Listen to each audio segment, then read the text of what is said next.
The regular season of fantasy football has ended, playoffs have started. I did not make the playoffs, so welcome to my fantasy football wrapped by me.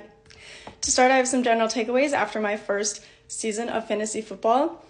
To start, the games of other teams are a lot more fun to watch when you have a personal investment in one of their players. Second, in my personal opinion, I thought that a good football player and a high-scoring player in fantasy would be the same, but I don't think that they are.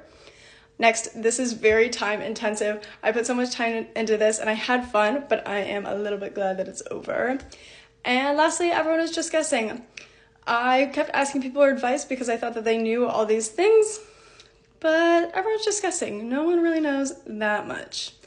Moving on, here is a graph of the wins and losses I had throughout the season.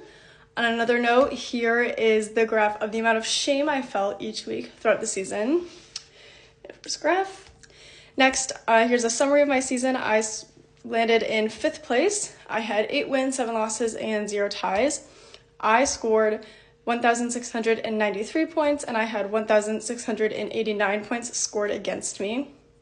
I added and dropped players 34 times and traded 0 times because I got nervous to ask people to trade with me. On my nice list, my favorite players throughout the season, we have Jahmyr Gibbs, of course, Joe Burrow, great quarterback, and George Kittle, pretty good scoring, high scoring tight end. Happy with these 3. I did not have the heart to put most people on my naughty list because they were rookies or got injured or really picked it up towards the end of the season, but there was one person who did not fail to disappoint me week after week, and that would be Deebo Samuel.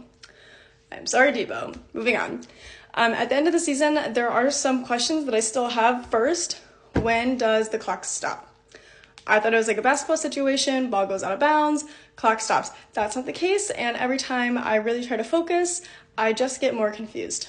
I don't know when the clock stops. Next, why do my players score the highest when they're on the bench?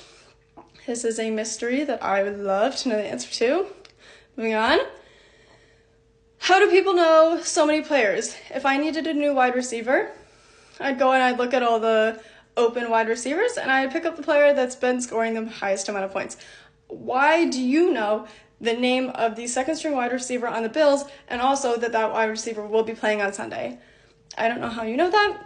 And those are my questions. The end. I hope you enjoyed.